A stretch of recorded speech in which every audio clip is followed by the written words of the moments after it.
Hey, it's Dr. Joe. Have you been suffering with pain on the outside of your knee? You're noticing recently doing squats is so painful. You may even be hearing some clicking on the outside of the knee.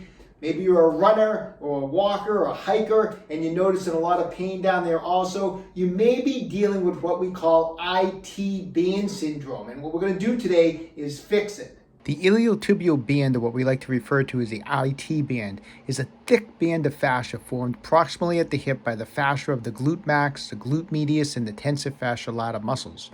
It travels down the side of the thigh and attaches to the lateral aspect of the tibia and is also partially attached to the lateral end of the femur. Okay, so a little real life anatomy here. You can see that IT band right here. You have your quadriceps here, the hamstrings are back here. You can see that separation here. This is the IT band as it comes down past, it's gonna pass the knee joint and it's gonna come all the way up into that hip area. And that's what we're gonna go after today with some myofascial release work. So what's going on that's causing this pain and inflammation on the outside of your knee? Normally you should have that IT band coming down, crossing the knee joint, attaching on the tibia, and as we do our movements, our squats, we're going running, there should be a certain amount of elasticity so that that tendon down here is not inflamed. However, that's not always the case. We can build up fascial adhesion, or what we refer to a lot of time as scar tissue.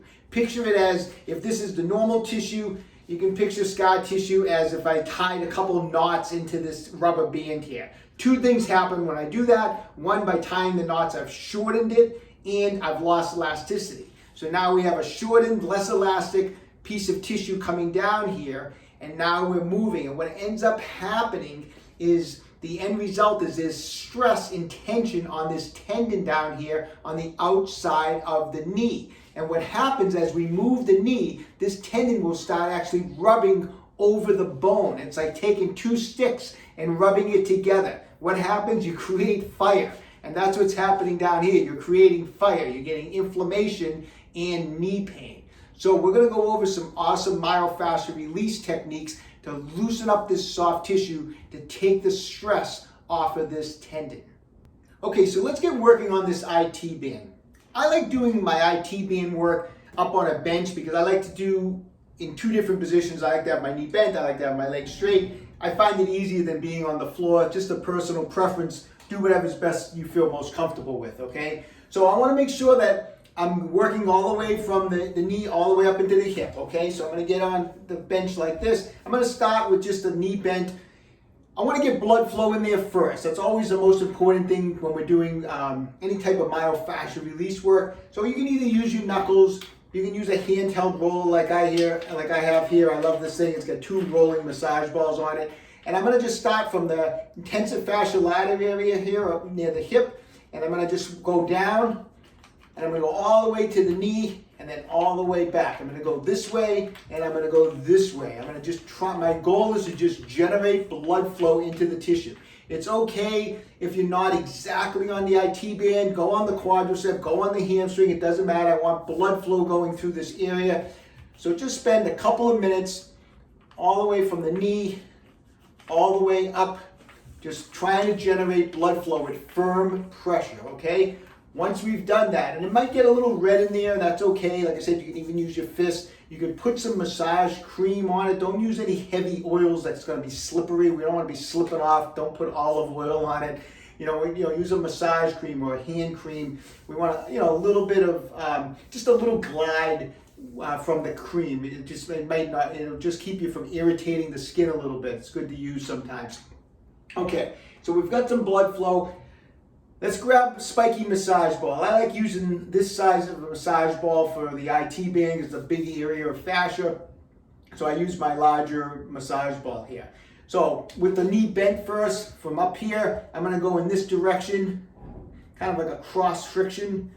You can use two hands, you can use one hand, whatever feels good, but make sure you get way up here first and then work your way down with firm pressure right into that area. So basically you're trying to just get in between hamstring, quadricep, the IT band is in there, okay?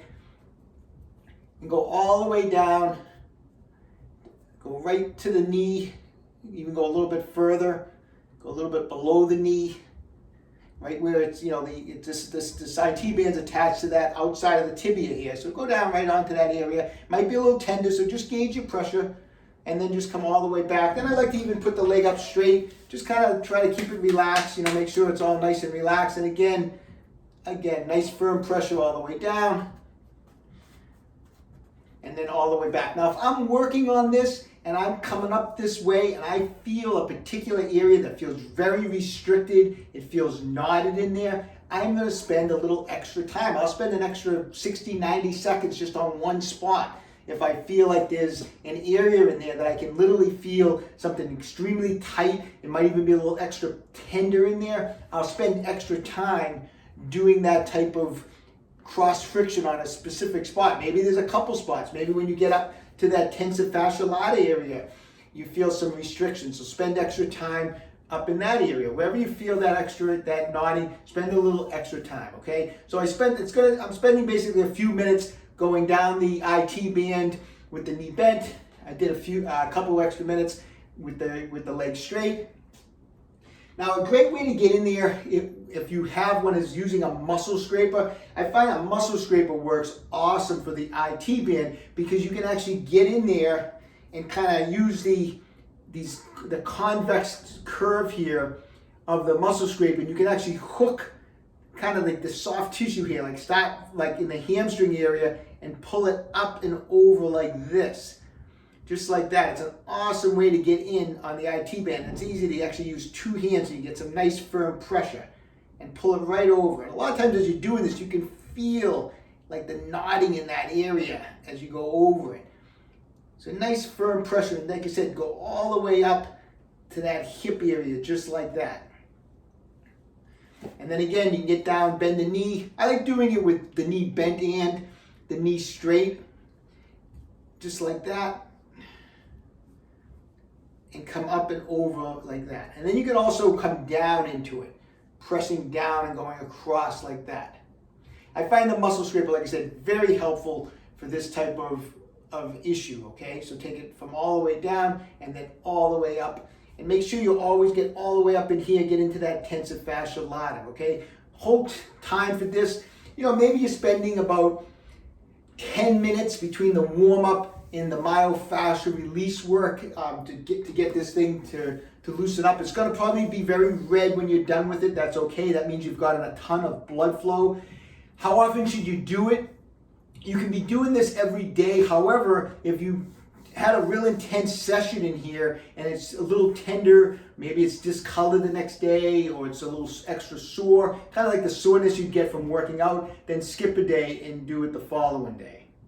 Okay, another thing that can be very helpful in your recovery from an IT band syndrome and this outside knee pain is some hip mobility exercises. I like to do this stuff as part of my warm-up every day to keep my old hips feeling good. So one couple things I like to do all the time is I do 90-90 hip rotations. I spend a couple minutes doing these. And the other thing I also enjoy doing is I open the legs up a little bit. I feel like we don't work internal rotation enough, so I keep my feet flat on the ground. I let the knees come together. I feel that nice stretch, internal rotation. I have my hips off the ground right now. Then I'll lower my hips down and kind of come back up.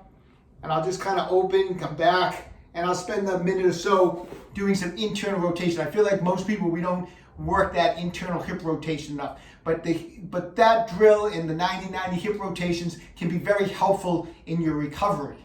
And finally, some strengthening, in particular for the glute medius, which can have an impact on this IT band syndrome. A lot of people have weak glute medius problems, and that can be part of the cause of this problem. One of my favorite exercises, very simple to do, is to do some side plank clamshells. Get on your elbow, knees bent. You can do this with or without a resistance band. If you want to do it without it first, and as you get stronger, you can add a resistance band around your knee, but you're just going to push the hip off the ground. Then you clamshell open here, come back, and go back down. This is one of my favorite exercises for glute medius and just in your hips in general. It's easy to do.